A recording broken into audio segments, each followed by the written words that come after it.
नमस्कार दोस्तों, स्वागत है आपका वनडे एग्जाम सेंटर में। दोस्तों, आज के वीडियो में हम लोग बीए थर्ड सेमेस्टर हिंदी के सिलेबस के बारे में चर्चा करेंगे और जानेंगे कि तीसरे सेमेस्टर में आकर के हिंदी साहित्य में आपको क्या क्या पढ़ना होगा।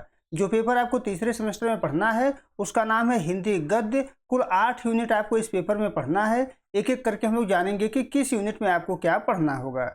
जो आपका पहला यूनिट है इसमें आपको हिंदी गद्य साहित्य का संक्षिप्त इतिहास पढ़ना है कि हिंदी गद्य साहित्य का इतिहास क्या है। इसमें सबसे पहले आपको हिंदी कहानी के बारे में जानना है कि हिंदी कहानी का उद्भव कब हुआ था और किस प्रकार से उसका विकास हुआ था। यानी इसमें आप हिंदी कहानी के उद्भव के बारे में जानेंगे, पहली कहानी के बारे में जानेंगे, फिर किस प्रकार से हिंदी कहानी का कालक्रम के अनुसार विकास हुआ है और किस प्रकार से विकसित होकर के वह आज की अवस्था में पहुंचा हुआ है, इसके बारे में आपको पढ़ना होगा। फिर इसी यूनिट में आपको हिंदी उपन्यास के बारे में पढ़ना है कि हिंदी उपन्यास का उद्भव किस प्रकार से हुआ था और किस प्रकार से विकसित होकर के वह आज की अवस्था में पहुंचा हुआ है। यानी हिंदी उपन्यास का उद्भव और विकास भी आपको पहले यूनिट में ही पढ़ना है।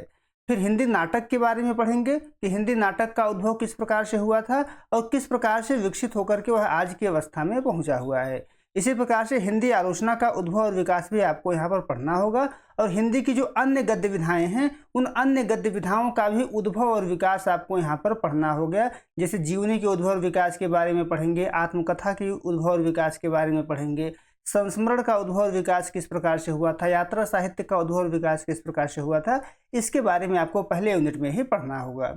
अब आगे बढ़ते हैं, दूसरा यूनिट देख लेते हैं। दूसरे यूनिट में आकर के आपको हिंदी गद्य की महत्वपूर्ण विधाओं का संक्षिप्त परिचय जानना है। हिंदी गद्य की जो महत्वपूर्ण विधाएं हैं उनके बारे में आपको इसमें पढ़ना होगा। इसमें सबसे पहले आप कहानी के बारे में पढ़ेंगे। कहानी कहते किसको हैं, कहानी के कौन कौन से तत्व हैं, जो 6 तत्व होते हैं कहानी के, उन तत्वों के बारे में आपको यहाँ पर पढ़ना होगा।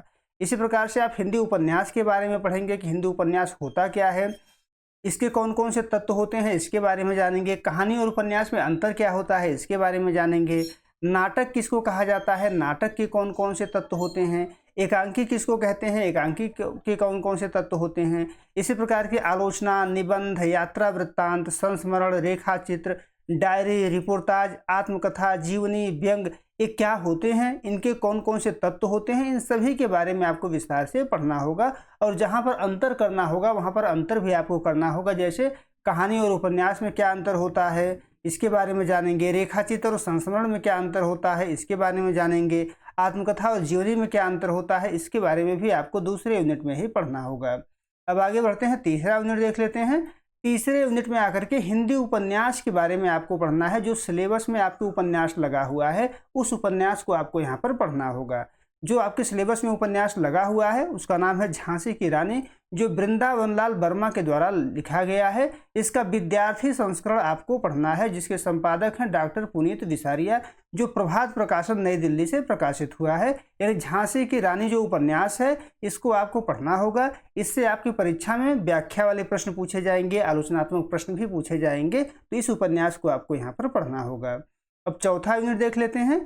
चौथे यूनिट में आकर के आपको हिंदी कहानी जो आपके सिलेबस में लगा हुआ है उन कहानियों के बारे में पढ़ना है। इसमें पहली कहानी है पंच परमेश्वर। पंच परमेश्वर पढ़ना है, जो प्रेमचंद के द्वारा लिखा गया है। पाजेब पढ़ना है आपको, जो जैनेन्द्र कुमार के द्वारा लिखा गया है। गैंग्रीन, जिसको रोज कहानी भी कहा जाता है, जो अग्गी के द्वारा लिखा गया है, इसको आप पढ़ेंगे। पर्दा पढ़ेंगे आप, जो यशपाल के द्वारा लिखा गया है। तीसरी कसम कहानी फणीश्वर नाथ रेणु के द्वारा लिखा गया है, इसको पढ़ेंगे आप।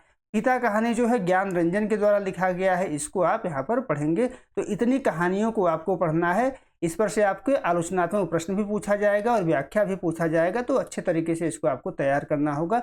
कहानी से संबंधित वीडियो में पहले से ही चैनल पर बनाकर अपलोड कर दिए हैं, आप उसको जाकर के वहाँ पर देख सकते हैं और कहानी को समझ सकते हैं। पाँचवा यूनिट देख लेते हैं। पाँचवें यूनिट में आकर के आपको हिंदी नाटक एवं एकांकी के बारे में पढ़ना है। जो नाटक आपके सिलेबस में लगे हुए हैं उन नाटक को पढ़ना है और जो एकांकी आपके सिलेबस में लगा हुआ है उस एकांकी को आपको पढ़ना होगा।